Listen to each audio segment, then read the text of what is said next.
Okay, now expected shortfall method. ये समझना, this expected shortfall method will actually complement where, will actually complement where. Why? where हमने कहा tell को side कर देंगे और टेल को छोड़ के कितना रिस्क मैक्सिमम हो सकता है इसका बात करेंगे. अगर 99% में कॉन्फिडेंस पे देख रहे हो तो 1% को साइड कर देंगे, 95% पे देख रहे हो तो 5% को साइड कर देंगे, 90% पे देख रहे हो तो 10% को साइड कर देंगे, टेल को साइड कर देंगे और फिर मैक्सिमम कितना लॉस हो सकता है ये वैर बता रहा होता है. ओके, लेकिन लास्ट डे भी ये मेंशन किया था हम लोगों ने कि वैर का सबसे बड़ा ड्रॉबैक क्या होता है कि ये टेल को इग्नोर कर देता है, लेकिन टेल के अंदर मैक्सिमम कितना लॉस हो सकता है हमारे लिए ये वैर नहीं देख रहा होता. टेल के अंदर मैक्सिमम कितना लॉस हो सकता है हमारे लिए ये वैर नहीं देख रहा होता. तो बोला वैर के अंदर हम बोल रहे हैं अपने ये देखते हैं कि टेल को छोड़ के मैक्सिमम लॉस कितना हो सकता है, लेकिन टेल में तो बहुत ज्यादा एक्सट्रीम वैल्यूज भी हो सकता है. अब ये कितना एक्सट्रीम वैल्यूज हो सकता है ये वैर नहीं देख रहा होता, ये देखता है expected shortfall method. Expected shortfall method बोलता है कि वैर को काटने के बाद जो टेल बचा उस टेल में जितना भी ऑब्जर्वेशंस होगा उन ऑब्जर्वेशंस का probability weighted average, probability weight average करेंगे, प्रोबेबिलिटी के बेसिस पे वेटेड एवरेज करेंगे और जो आएगा वो मेरा एक्सपेक्टेड शॉर्टफॉल होगा. बोला ये बताता है कि 95% चांसेस है कि लॉस इससे ज्यादा नहीं होगा, लेकिन 5% चांसेस है कि इतना लॉस मिनिमम होगा और उससे ज्यादा कितना हो सकता है उसका एवरेज बता रहा होगा. तो expected shortfall method will look into the tail and then tell me what is the maximum loss that the organisation can face in the tails. It will look into the tail and then tell me what is the maximum loss that the business can face within the tail side. समझ में आ रहा है क्या? So let's say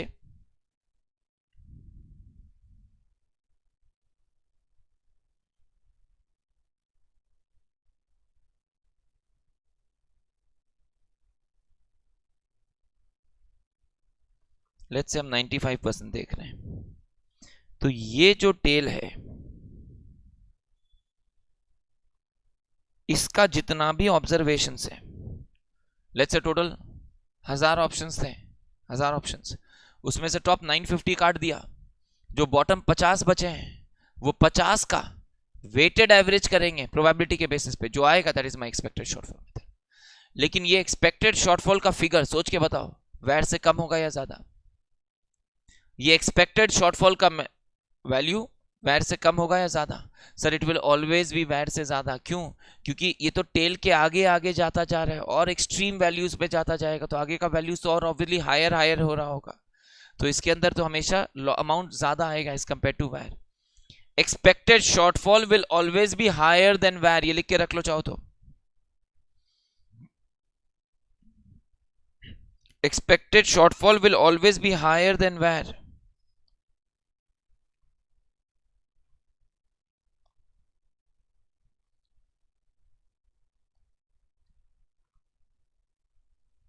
Expected shortfall will always be higher than where, since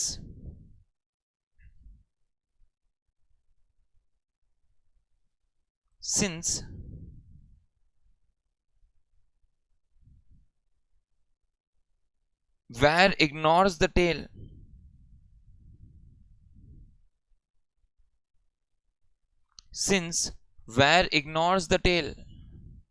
while expected shortfall only focuses on the tail.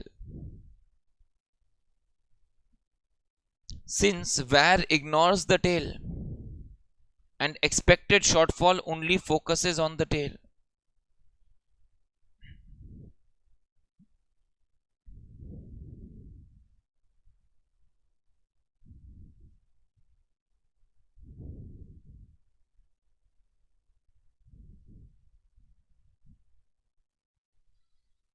since where ignores the tail and expected shortfall only focuses on the tail. Clear हो रहा है? Okay, keep listening. VaR and expected shortfall, यहां तक का concept हम लोगों ने समझ लिया, सीख लिया। इसके आगे डिस्कशंस कंटिन्यू करेंगे, सुनते रहिएगा। बोला सर एक्सपेक्टेड शॉर्टफॉल में चारों कोहेरेंट रिस्क मेजर्स फुलफिल होंगे, यानी प्रॉपर्टीज में फुलफिल होंगे, यानी expected shortfall is a coherent risk measure because it will fulfill all the 4 properties of coherent risk measures. उसमें सब एडिटिविटी भी हो रहा होगा, ये बहुत इंपॉर्टेंट चीज है। वैर का ये one of the important limitations में है, जो राइट हैंड साइड पेज में सीख लेंगे हम लोग, कि वैर में सब एडिटिविटी नहीं होता है, यानी डाइवर्सिफिकेशन का बेनिफिट। ये तो ऑब्वियस सा लॉजिकल सा चीज पढ़ते हैं हम लोग कि सर डाइवर्सिफाइड इन्वेस्टमेंट्स करते हैं तो रिस्क कम हो जाएगा, लेकिन यहां डाइवर्सिफिकेशन से रिस्क कम होगा ये जरूरी नहीं है। डाइवर्सिफिकेशन करने के बाद रिस्क बढ़ सकता है, ऐसा वैर बोलता है। इंपॉर्टेंट लिमिटेशंस ऑफ वैर में से एक होगा। ओके, एक्सपेक्टेड शॉर्टफॉल मेथड हर तरीके से वैर से बेटर माना जाएगा, दो where is more popular and more commonly followed, though where is more popular and more commonly followed, लेकिन फिर भी though where is more popular and more commonly followed, लेकिन फिर भी expected shortfall को better मानेंगे हम। क्यों better मानेंगे ये डिस्कस करेंगे हम लोग। what are the reasons why expected shortfall will be better? okay okay, book में आना। expected shortfall, it is the most attractive coherent risk measure, it is the most attractive coherent risk measure। देखो most attractive,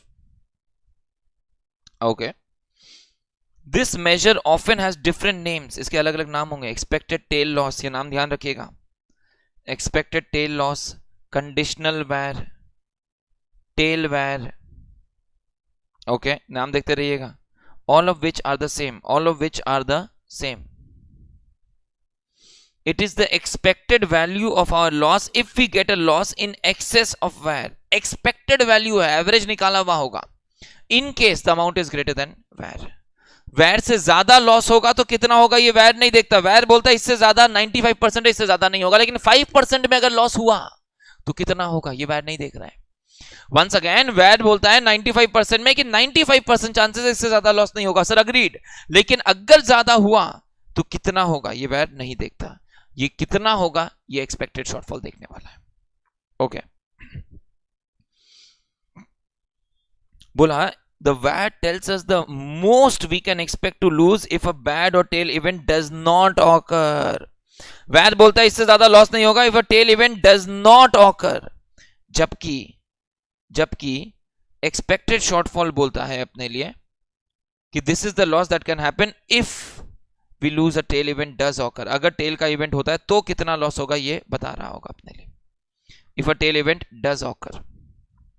समझ में आ रहा है क्या? देखो अगर टेल इवेंट नहीं हुआ तो कितना मैक्सिमम लॉस हो सकता है ये वैर बताता है, लेकिन अगर टेल इवेंट हुआ तो एवरेज में एक्सपेक्टेड कितना लॉस हो सकता है ये एक्सपेक्टेड शॉर्टफॉल मेथड बताता है। बोला it is a more robust, it is a more robust and risk measure that satisfy all the properties of a coherent risk measure with less restrictive assumptions। ये word समझ में आ रहा है क्या? with less restrictive assumptions। why are we saying with less restrictive assumptions? because बोला sir बहुत सारे assumptions थे वैर में, नॉर्मल डिस्ट्रीब्यूशन, लीनियर रिलेशनशिप्स, यहां कोई असम्पशंस नहीं है। सारे कोहेरेंट रिस्क मेजर्स ये फॉलो करता है, कोई असम्पशंस नहीं है, कहीं काफी बेटर होने वाला है। It is defined as the average loss beyond a given percentile. देखना, it is the average loss that we may face beyond a given percentile. Percentile से आगे जाएंगे तो कितना लॉस हो सकता है ये बता रहा होगा आपने। Okay, beyond a given percentile. Example, the expected tail loss at the 99th percentile is the probability weighted average. The probability weighted average of all the losses greater than the VAR at the 99th percentile. तो बोला इससे ज्यादा में कितना loss हो सकता है average, ये एक्सपेक्टेड शॉर्टफॉल मेथड बता रहा होगा। नॉर्मल में से ज्यादा नहीं होगा, लेकिन अगर टेल इवेंट हुआ तो कितना ज्यादा क्या हो सकता है, ये एक्सपेक्टेड शॉर्टफॉल मेथड बता रहा होगा अपने को। Okay, it is the probability weighted average, ये वर्ड समझ में आ रहा है, it is the probability weighted average, probability के बेसिस पे वेटेड एवरेज कर रहे होंगे।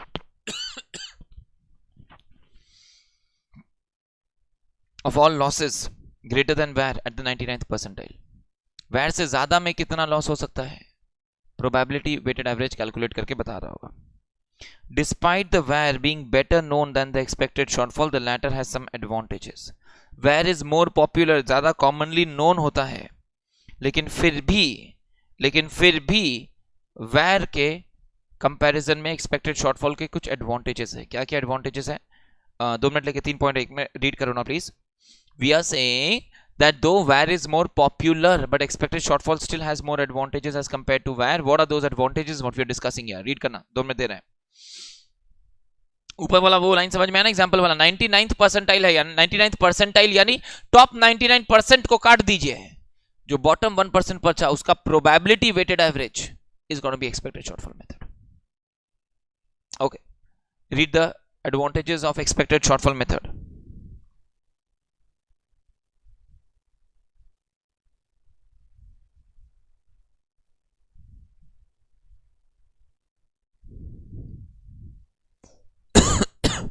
ओके,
okay,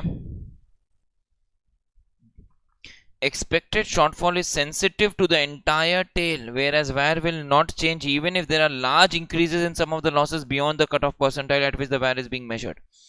मतलब सर, लेट्स से आप where 95 पे मेजर कर रहे हो, ओके,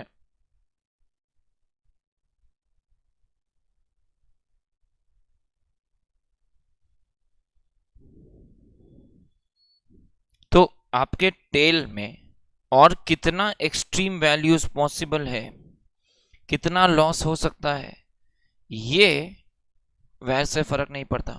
जितना भी ज्यादा लॉस होता जा रहा होगा वैर सेम रहेगा। वैर डज नॉट चेंज, कितना भी एक्सट्रीम टेल में लॉसेस हो रहा होगा वैर सेम रहेगा। पॉइंट समझ में आ रहा है ना? बोला वैर को टेल का लॉसेस से कोई फर्क नहीं पड़ने वाला, that is gonna be a problem for us. Tail छोटा है और छोटा है या बड़ा है, वैर सेम रहेगा। जबकि एक्सपेक्टेड शॉर्टफॉल ऑब्वियसली जितना ज्यादा टेल एक्सटेंडेड होगा उतना ज्यादा अफेक्टेड हो रहा होगा। अब वो लाइन वापस देखो, where will not change even if there are large increase in the losses beyond the cutoff। 95 के बाद वाले में अगर और भी ज्यादा लॉसेस बढ़ता जाएगा लेकिन वैर चेंज नहीं होगा, एक्सपेक्टेड शॉर्टफॉल में फर्क पड़ेगा।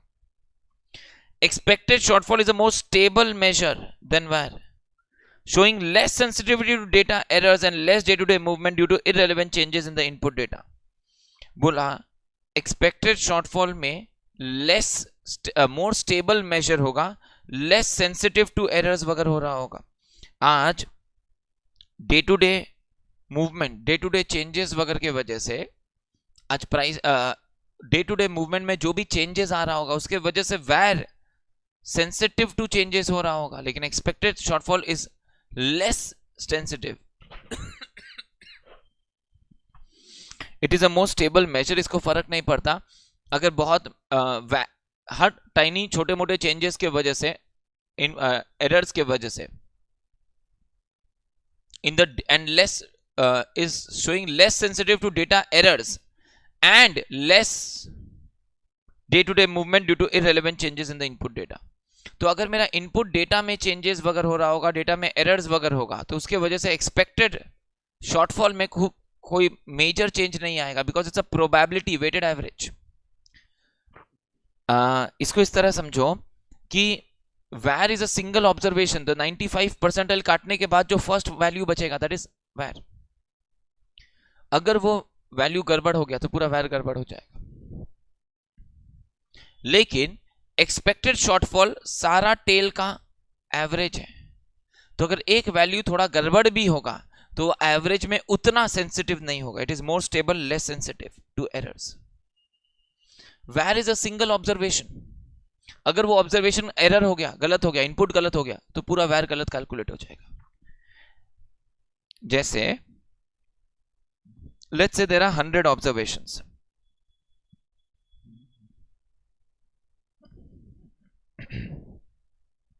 मैंने टॉप 95 को कट ऑफ कर दिया,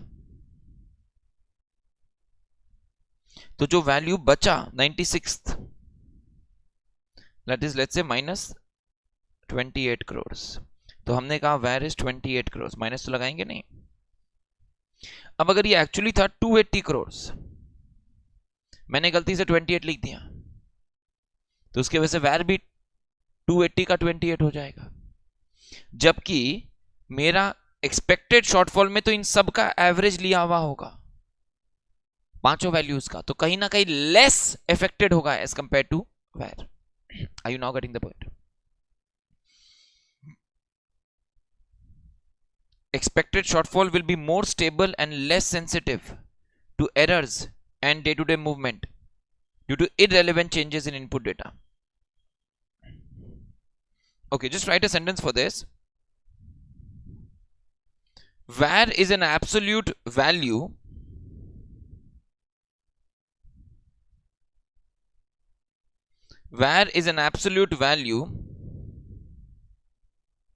after cutoff of the required percentile.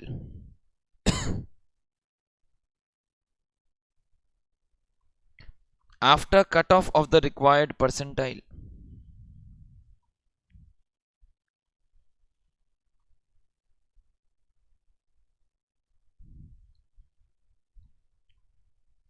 Where is the absolute figure value after cutoff of the required percentile? If there are any errors, और if there are any irrelevant changes, कोई गलत changes वगैरह कर दिया, कुछ भी ऐसा होता है, if there are any errors or if there are any irrelevant changes, if there are any errors or if there are any irrelevant changes,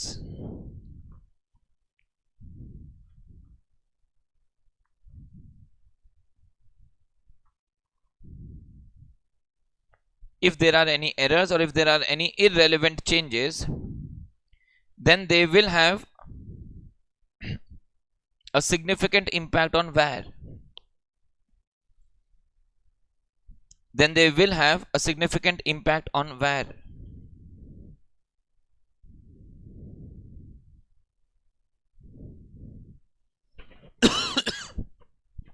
Then they will have a significant impact on where. However, expected shortfall is a probability weighted average. However, expected shortfall is a probability weighted average. However, expected shortfall is the probability weighted average of the tail beyond the where. Of the tail beyond the where.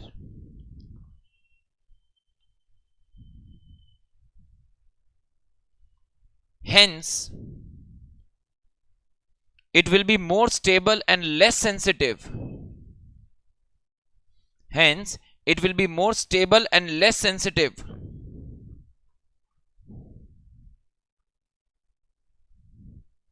hence it will be more stable and less sensitive to errors in the data. It will be more stable and less sensitive to errors in the data. Third point अगर आप ध्यान से पढ़ रहे हैं, to the errors and changes in data. Third point अगर आप ध्यान से पढ़ोगे तो ये ऑलरेडी डिस्कस्ड है. One word answer, subadditivity. With where negative diversification effects can arise, whereas expected shortfall never displays negative diversification effects. Diversification के वजह से हमेशा रिस्क कम होना चाहिए. डाइवर्सिफिकेशन के वजह से मैक्सिमम अगर परफेक्टली पॉजिटिवली कोरिलेटेड होगा, अगर परफेक्टली पॉजिटिवली कोरिलेटेड होगा तो डाइवर्सिफिकेशन का बेनिफिट जीरो होगा, या डाइवर्सिफिकेशन का बेनिफिट पॉजिटिव होगा जिसके वजह से दोनों का ज्वाइन करने के बाद, दो इन्वेस्टमेंट्स को ज्वाइन करने के बाद टोटल रिस्क कम हो जाएगा. सो डाइवर्सिफिकेशन का वैल्यू जीरो होगा या पॉजिटिव हो सकता है. नेगेटिव बेनिफिट ऑफ डाइवर्सिफिकेशन होगा तो कोई डाइवर्सिफाई क्यों करेगा. फाइनेंस में हम तो कॉन्स्टेंटली सुनते हैं डाइवर्सिफिकेशन करना चाहिए, डाइवर्सिफिकेशन से रिस्क कम हो जाएगा. Diversification will be one of the common ways for reducing the risk, overall risk of the portfolio. यहां बोल रहा है in case of where there can be negative diversification, यानी डाइवर्सिफिकेशन करने का इफेक्ट नेगेटिव होगा, यानी रिस्क एक्चुअली बढ़ जाएगा. 20 और 8 मिलाकर 32 हो जाना, समझ में आ रहा है ना. इंडिविजुअली रिस्क था 20 और 8 मिलाकर हो गया 32. वैर में ये चीज पॉसिबल है कि सब एडिटिविटी फॉलो नहीं करता वैर, सब एडिटिविटी फॉलो नहीं करता वैर, यानी it is possible that the risk of the portfolio of the group is greater than the risk of the individuals. जबकि सब एडिटिविटी फॉलो करेगा expected shortfall. Expected shortfall follow करता है चारों कोहेरेंट रिस्क मेजर का properties. It is a coherent risk measure. तो expected shortfall के अंदर ऐसा नहीं होगा, यानी यहां पे अगर दो इन्वेस्टमेंट्स होंगे तो उनका डाइवर्सिफिकेशन बेनिफिट जीरो होगा या पॉजिटिव हो सकता है, नेगेटिव नहीं हो सकता. Risk of the portfolio will always be equal to or lesser than the sum of individuals but never be greater than the sum of individuals. लेकिन वैर के केस में ये यूनिक प्रॉपर्टी होता है that the risk of the portfolio can be higher than the risk of individual investments. ये सबसे one of the major drawbacks limitations of VaR है. ये आगे चल के वापस अभी नीचे वाला टॉपिक में आएगा लिमिटेशंस ऑफ वैर में. One of the major important limitations of VaR है कि वैर के अंदर सब एडिटिविटी नहीं होता, इसीलिए वो कोहेरेंट रिस्क मेजर भी नहीं है, इसीलिए वो एक्सपेक्टेड शॉर्टफॉल से कहीं ना कहीं लेस बेनिफिशियल है. दो ऑब्वियसली दोनों यूज होता है मार्केट में आज के दिन में, मतलब प्रैक्टिकल वर्ल्ड के अंदर. एंड एक्सपेक्टेड शॉर्टफॉल के कुछ एडवांटेजेस हैं. VaR is more popular but expected shortfall के कुछ एडवांटेजेस हैं जो ये 3 पॉइंट सीख रहे हैं हम लोग. Are we very clearly getting this? Where में show negative diversification which means actually diversify करने की वजह से वेयर बढ़ जाए, दोनों का इंडिविजुअली जो वेयर था ऐड करने के बाद टोटल वेयर और बढ़ जाए, ये पॉसिबल है वेयर में. एक्सपेक्टेड शॉर्टफॉल में नहीं होगा. डाइवर्सिफिकेशन के वजह से हमेशा रिस्क या तो इक्वल या कम होगा, लेकिन उससे बढ़ जाए, ज्यादा हो जाए, ये पॉसिबल नहीं होगा. Are we clearly getting this? Expected shortfall comfortable है ना, समझ में आ रहा है? ओके.